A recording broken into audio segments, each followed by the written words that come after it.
তোমাদের সুরতে মনে হচ্ছে তোমরা ইরাকের মানুষ নয়, তোমরা কোন আমার প্যারা নবীর কোন অওলাদ নাকি? উম্মত, আমি নবীকে খুব ভালোবাসি। আজ আমি ভাগ্যবান, নবীর অওলাদকে পেয়েছি। খেদমত করার সুযোগ পাইলাম, অন্তত কিছু পানি পান করার সুযোগ পাইলাম। কাল কিয়ামতের দিন আমার নেজাতের এটা ওসিলা হবে। এই ওসিলায় নিশ্চয় আমার নবী আমার জন্য সুপারিশ করবে। আশেকা ছিল, এই দুই ছেলেকে গোসল করাইলেন এবং সুরমা চোখে দিলেন, আতর গোলাপ দিলেন, চুল আশ্রয় দিলেন, এমন সুন্দর লাগতেছে। তখন সাজসজ্জা করার পর ওই মহিলা যখন ছেলের দিকে দেখলো, মনে হচ্ছে দুই চাঁদের টুকরা তাদের ঘরে উদয় হয়েছে। খোদাউন্দ কুদ্দুস রব্বুল আলামিন একই ব্যাপার নিশ্চয় বিশ্বের মুসলমানকে শিক্ষা দেওয়ার জন্য আল্লাহ তাআলা একটা ঘটনা করলেন যে, আমার বান্দারা, নবীর উম্মতরা, তোমরা মনে রাখো, তোমাদের অন্তরে যে ঈমান আছে, তোমাদের অন্তরে যে ঈমান আছে, এই ঈমানের মূল্য আল্লাহর জগতের মধ্যে আওলাদের রাসূলের জীবনের চাইতে আরো বেশি দামি। আলে রাসূলের চাইতে তোমাদের ঈমানের মূল্য, আকীদা মূল্য অনেক কি বেশি। এই জন্য এত বড় একটা ঘটনা আল্লাহ করাইলেন এবং তকদিরের কলম দ্বারা লিখেছিলেন। প্রথমে হযরত গ্রামী এই দুই ছেলে, সন্ধ্যা হয়ে গেছে, পানাহার করানোর পর এক কামরার ভিতরে দুই ছেলেকে ঘুমানোর ব্যবস্থা করলেন। ওই মহিলা চিন্তা করতেছেন, হাইরে, আমার স্বামীর অবস্থা তো জানি না, সে কোন দলের মানুষ, কিন্তু এই দুই ছেলে তো আমার হাতে আমানত। আল্লাহ, এই দুই ছেলে সকাল পর্যন্ত যদি আমি এই দুই ছেলেকে হেফাজত রাখতে পারি, সকাল হলে আল্লাহ আমি কোনো ব্যবস্থা করব। খোদাউন্দ কুদ্দুস এই এক রাত্রির জন্য আমাকে এই দুই ছেলেকে হেফাজত করার তৌফিক দান করো আল্লাহ। তার স্বামীর আকীদা কি, সে কোন দলের মানুষ জানে না। নিশরাত্রিতে ওই মেয়ের স্বামী ঘরে আসলো, তার নাম হারেস জালেম। ঘরে আসার পর স্ত্রী জিজ্ঞাসা করলো, হ্যাঁ, তোমার মুখ কালো কেন, তুমি এত হয়রান পেরেশান কেন?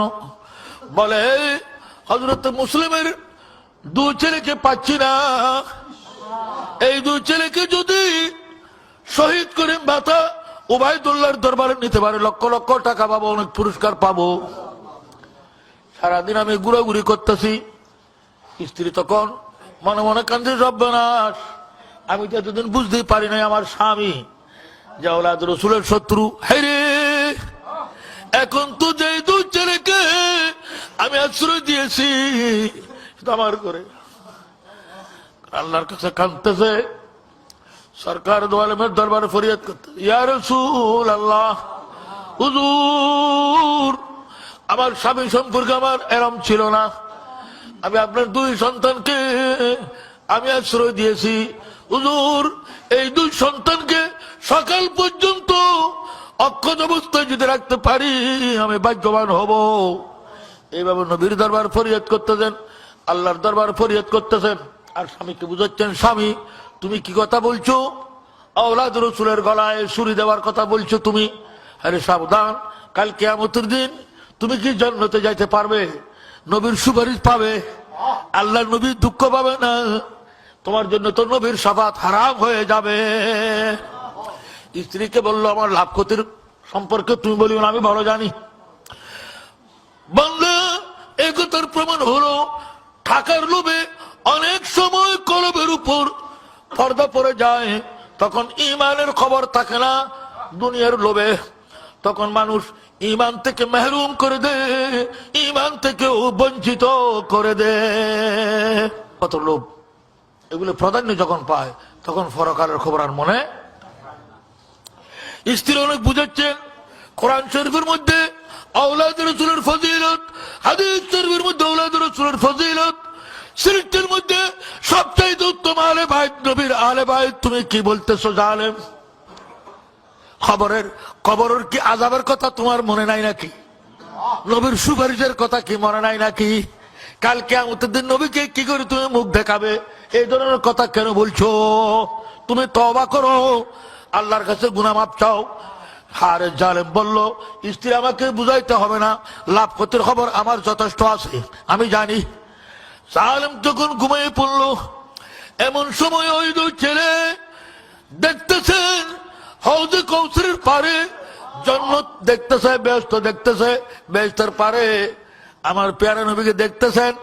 এই 8 বছর এবং 6 বছরের ছেলে স্বপ্ন দেখতেছেন। সরকার দো আলম হাউজে কৌসরের পারে ইমামে হাসানকে দেখতেছেন, ইমাম হুসাইনকে দেখতেছেন। এমন সময় হঠাৎ করে হযরত মুসলিম এসেছে। আমার নবী বললেন, আরে মুসলিম, তুমি তো বেহেশতে চলে এসেছো, তোমার মুহাম্মদ এবং ইব্রাহিমকে কাকে দিয়ে আসছো? তুমি তো এখানে চলে আসছো, তোমার এই দুধের সন্তানকে কাকে দিয়ে আসছো? এই কথা বলার সাথে সাথে হযরত মুসলিম উত্তর দিলেন, ইয়া রাসূলুল্লাহ, আমি যেভাবে শাহাদাতের সময় আপনার নূরের এত শরবত পান করেছি, আমার দু ছেলে কিছুক্ষণের মেহমান, তারাও এই বেহেশতে আসতেছে, আপনার সাথে দেখা করবে, আমার সাথে দেখা করবে, আমার দুই সন্তানও আসতেছে। জোরে সুরে বলুন সুবহানাল্লাহ। যখন হযরত মুসলিমকে দেখলেন, হঠাৎ করে ছোট্ট ভাই ইব্রাহিম চিৎকার দিয়ে উঠলেন ঘুমের মধ্যে, ভাইজান আব্বাকে দেখতেছি,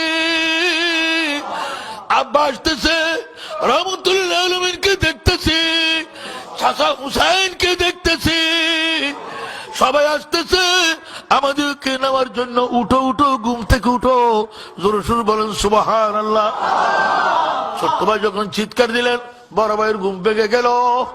এমন সময় দুবে চেতন হয়ে একজন আরেকজনকে জড়াই ধরে আস্তে আস্তে কাঁদতেছে, কাঁদতে কাঁদতে তার বুক বেসে যাচ্ছে।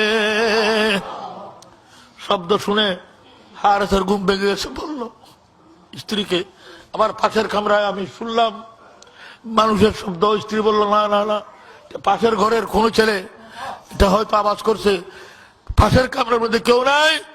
বলে না, আমি শুনেছি। বলে না, অন্য ঘরের শব্দ, অন্য ঘরের ছেলে বলছে, আমাদের পাশের ঘরে কেউ নাই। এই ফারসা জাহেদা আবেদা আশেকা, আহলে বাইতের আশেকা মহিলা তখন অন্তর অন্তর কাঁদতেছে, আল্লাহ আমি তো রক্ষা করতে পারলাম না, নবীর ওই ওলাদকে আমি রক্ষা করতে পারলাম না, ইয়া রাসূলুল্লাহ আমি অনেক কষ্ট করেছি, তারপরও এই জালেমের হাত থেকে রক্ষা করতে পারলাম না। মনে মনে কাঁদতেছে। আর জালেম বলল, আমি দরজা খোলো, তালা খোলো। স্ত্রী বলল, আমি খুলবো না তালা। কি দরজা ভেঙে ফেললো, দেখলাম দুই ছেলে, এক ভাই আরেক ভাইকে ধরে আছে। ছোট ভাইকে 6 বছরের ইব্রাহিমকে বড় ভাই 8 বছরের ভাই ধরে রাখছে। আর জালেম কামরায় ঢুকে ওই দুই ছেলে কেমন মারতে শুরু করলো। নবী করিমের বংশধর নূরানী সন্তান নবীর, এই নূরের সন্তানকে এইভাবে মারা আরম্ভ করেছে। দুই ছেলে কিছু বুঝতেছে না। এখন 8 বছর 6 বছর তারা কাঁদতে কাঁদতে বলতো, আমরা কোনো তো দোষ করি নাই, কেন মারতেছ?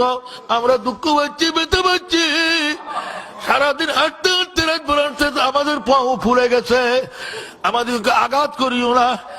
মারতে মারতে এইভাবে মারতেছে, মুখ ফুলে গেছে, সমস্ত শরীর জর্জরিত হয়ে গেছে। দুই বাচ্চার চুল ধরে এইভাবে টানতেছে। হযরতে ইমরানের আয়াতুল মাক্কি সবাইকে মুরের মধ্যে হাদিস শরীফে লিখতেছেন, এইভাবে চুল ধরে দুবে হেসরাচ্ছে, তারা চিৎকার দিচ্ছে, ডাকতেছে, ইয়া রাসূলুল্লাহ, ইয়া রাসূলুল্লাহ, ইয়া হুসাইন, ইয়া বাজান মুসলিম, আমাদের রক্ষা করো, আমাদেরকে রক্ষা করো, আমরা তো কারো দোষ করি নাই, আমরা কিন্তু বুঝতেছি না কেন এইভাবে জুলুম করতেছ। সেখান থেকে বের করে নিয়ে যাচ্ছে ওই ফোরাত নদীর দিকে। তার স্ত্রী পিছনে পিছনে ছুটছে। বলতে জালেম, আমি খুদার কসম করে বলতেছি, আল্লাহর সত্তার দোহাই দিচ্ছি, এই দুই বাচ্চার উপরে জুলুম করিও না। তুমি যত মারতে আঘাত করতেছ, আমার প্রিয় নবী কাঁদতেছে রওজা শরীফে, আমার নবী দুঃখ পাচ্ছে। হযরত গ্রামী ওই মেয়ে পিছনে পিছনে দিছে দৌড়, পিছনে পিছনে কি দৌড় দিছে। এ জালেমের ছেলে হারেসের ছেলে একজন ছিল, সে দিছে দৌড়। তার ঘরের যে গোলাম ছিল সেও পিছে পিছে দিছে দৌড়। দুজনকে চুল ধরে টানতে টানতে খোলা তরবারি হাতে নিয়েছে। তরবারি দেখে দু ছেলের প্রাণ চলে গেছে ভয়ে। কোরআন নদীর পারে আনার পর বলল, সে চিন্তা করলো ওবায়দুল্লাহ যাদের নির্দেশ ছিল জীবিত ওই ছেলেকে রাজধানীতে পৌঁছাই দেওয়া।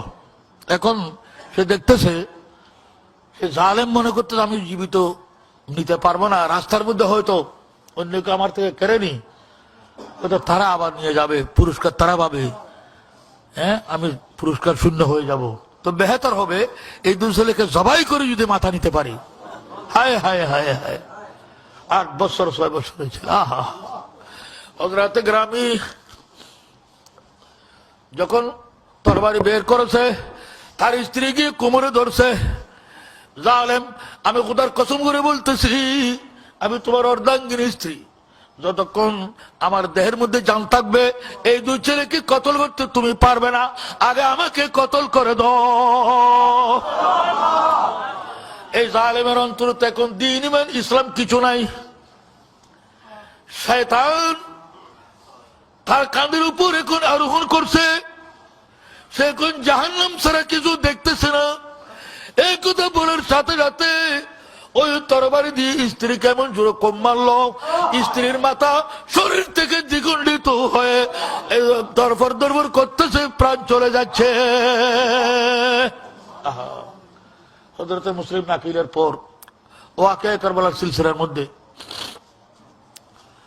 হযরত মুসলিমের পর এই হারিসের স্ত্রীর শাহাদত, এ হলো 5ম নম্বরের শাহাদত। হযরত এখন তার ছেলে বলল, আব্বা আমাদের টাকার প্রয়োজন নাই, কালকে কিয়ামতের দিন আমি তো নবীকে মুখ দেখাতে পারবো না। তুমি আমার পিতা হলেও কিন্তু তুমি যে কাজ করতে এখানে যদি চুপ করে বসে থাকি, আমি তো কাল নবীকে মুখ দেখাইতে পারবো না।